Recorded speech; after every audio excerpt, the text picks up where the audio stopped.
Apa sih pentingnya heatsink untuk sebuah SSD?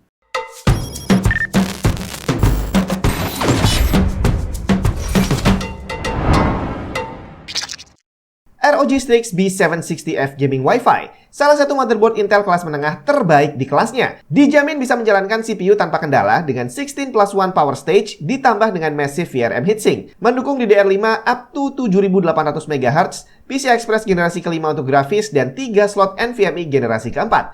Ditambah fitur menarik seperti PCI Express slot Q Release, M.2 Q Latch, serta Clear CMOS dan BIOS flashback button. Link lengkap ada di bawah.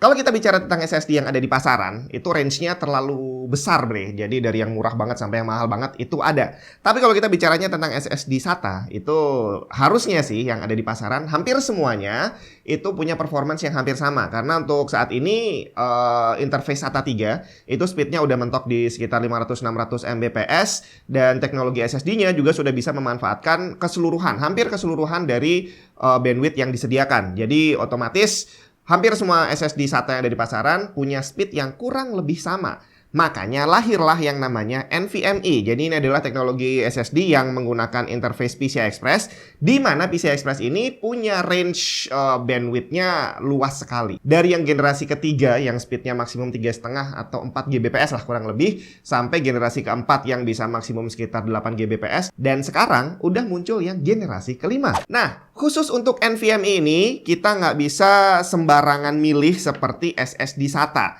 Karena NVMe ini range-nya bener-bener luas. Jadi kalaupun kita bilang ada SSD generasi ketiga gitu ya, yang punya speed maksimum secara teori di 4 GB per second, itu ternyata pada prakteknya SSD-nya nggak semuanya sanggup untuk mencapai speed tersebut. Banyak yang ada cuma di kisaran 1000, 1200, 1300. Dan yang bisa mencapai 3500 itu hanya tipe-tipe tertentu. Dan begitu pula saat keluar generasi keempat, di mana dia secara teori bisa punya speed maksimum 8 GB per second, itu hanya SSD tertentu yang bisa mencapai speed mendekati 8 GB per second. Banyak yang cuma 5000, 4000, dan ya seperti itulah ya.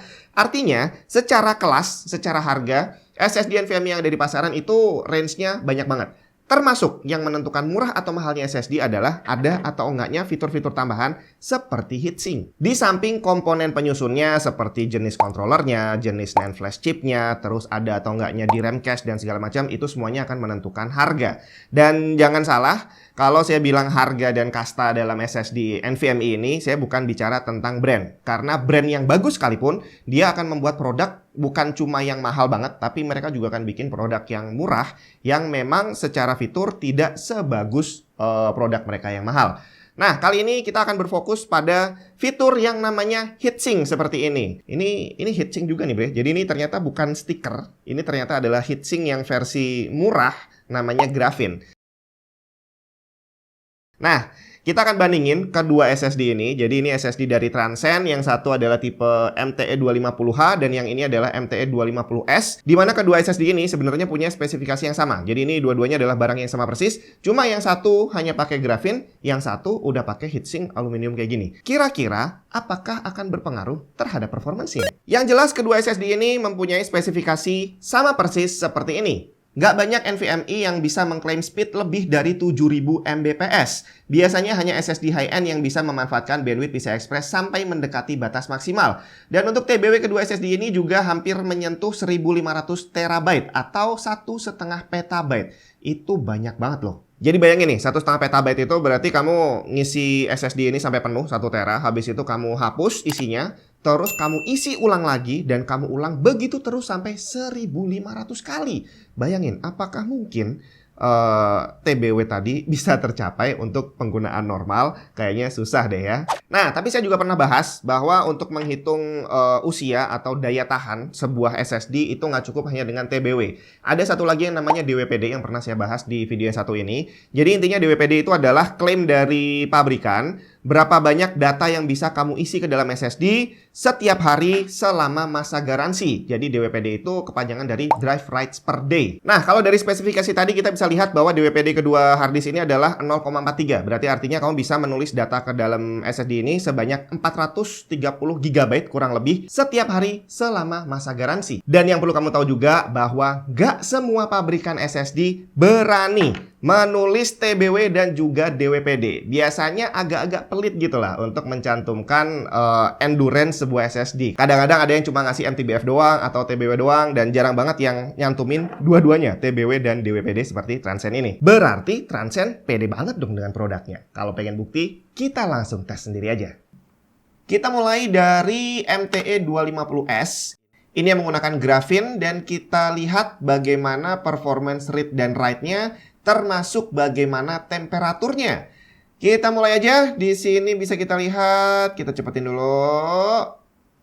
Nah, di sini kita bisa lihat bahwa untuk read speednya udah bisa mencapai 6750 MB per second dengan temperatur yang naik terus-terusan nih. Jadi dia bisa menyentuh maksimal berapa nih, kita lihat 74 derajat Celcius, di mana di Crystal Disk Info dia sudah terlihat warnanya merah. Kemudian untuk write speednya dia ada di angka 5800, jadi hampir menyentuh 6000. Dan ini kalau kita bandingin sama speknya adalah seperti ini.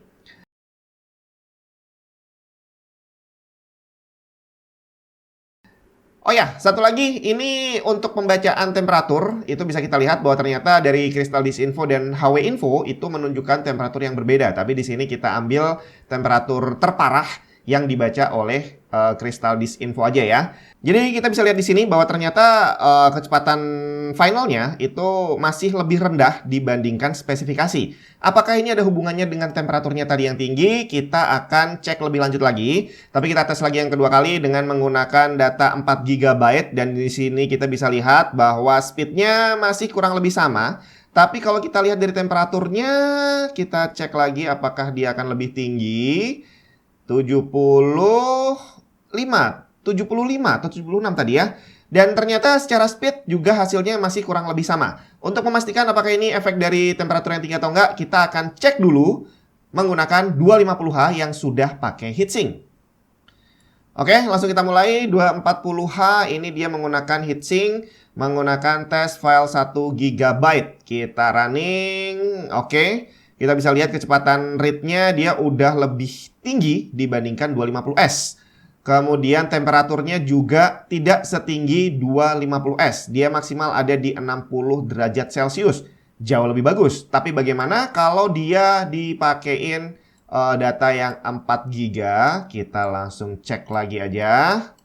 Oke, bisa kita lihat ini temperaturnya ada di 62 derajat Celcius dengan speednya hampir mepet 7000 Mbps. Oke, temperaturnya sedikit lebih tinggi dibandingin waktu nulis data 1 GB. Kemudian, membaca maksudnya. Sekarang untuk nulisnya dia lebih tinggi lagi, ada di angka 66 derajat, 68 derajat Celcius. Tapi di sini kita bisa perhatikan juga bahwa ternyata speednya itu lebih tinggi dibandingin 250S yang menggunakan Graphene heatsink. Artinya berarti kita bisa tahu bahwa temperatur di sini bisa mempengaruhi kecepatan baca dan tulis. Bahwa kalau temperaturnya dia rendah, berarti dia kecepatannya bisa lebih maksimal. Nah, ini tadi 250H menggunakan heatsink bawaan. Sekarang kita bandingkan dengan 250S lagi, kita balikin. Tapi kali ini saya tes menggunakan heatsink dari motherboard. Kita lihat apakah akan ada peningkatan performance dan penurunan temperatur. Oke, kita bisa lihat di sini hasil read-nya udah lebih tinggi dibandingkan saat dia menggunakan Graphene heatsink bawaannya. Dan temperaturnya saat membaca data juga masih biru-biru aja.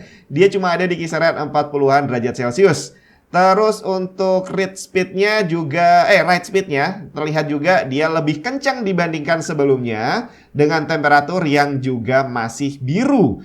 Dari sini kita bisa lihat bahwa ternyata dengan menggunakan heatsink motherboard MTE 250S dia bisa performance-nya lebih maksimal, lebih bagus dibandingkan tanpa menggunakan heatsink motherboard dengan temperatur yang justru lebih bagus dibandingin 250H.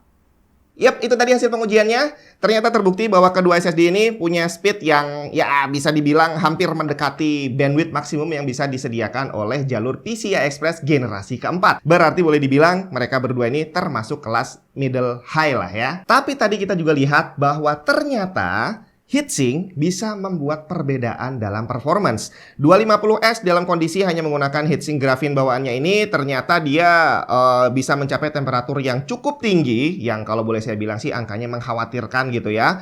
Dan dia juga ternyata berpengaruh terhadap performance. Secara speed dia jadi sedikit lebih lambat dibandingkan kembarannya yang punya heatsink ini. Tapi begitu dia dipasangin heatsink yang ada di motherboard, temperaturnya langsung turun jauh lebih rendah dibandingin yang satu ini.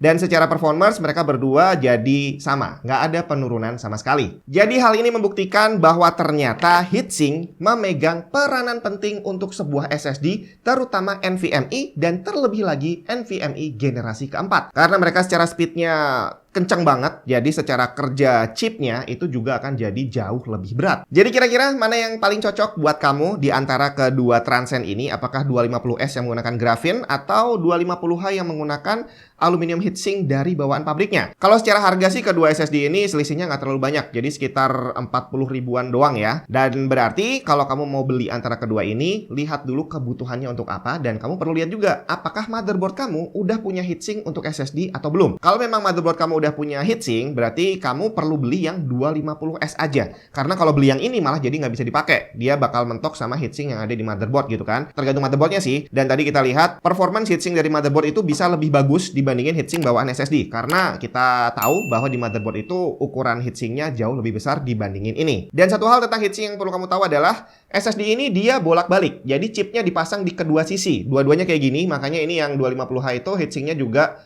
nempel di bagian atas dan juga di bagian bawahnya. Dan yang satu ini karena dia grafinnya cuma ada di atas, ini bawahnya tidak terlindungi oleh heatsink nih. Dan kalau kamu mau pasang di motherboard, ada baiknya kamu cek juga apakah motherboard kamu itu ngasih heatsink untuk bagian atas dan bawah. Biasanya sih ada bawaan thermal padnya gitu ya. Jadi kalau atasnya dilepas, itu dia ada thermal pad nempel di atas. Kemudian di motherboardnya itu ada thermal pad juga. Dan kalau semisal nggak ada atau malah mungkin motherboard kamu nggak punya heatsink sama sekali, maka beli yang 250H adalah opsi yang paling bagus. Karena kita nggak bisa membiarkan SSD NVMe Gen 4 ini tanpa heatsink. Grafin ini ternyata nggak cukup untuk meredam panas yang dihasilkan oleh SSD-nya. Terus kalau kamu mau pakai untuk dipasang di PS5, itu juga sama. Kamu harus pakai yang ada heatsinknya. Karena di PS5 juga udah pasti tidak menyediakan heatsink untuk SSD add-on-nya. Jadi gimana? Udah bisa menentukan pilihan? Kamu langsung klik aja link yang ada di bawah.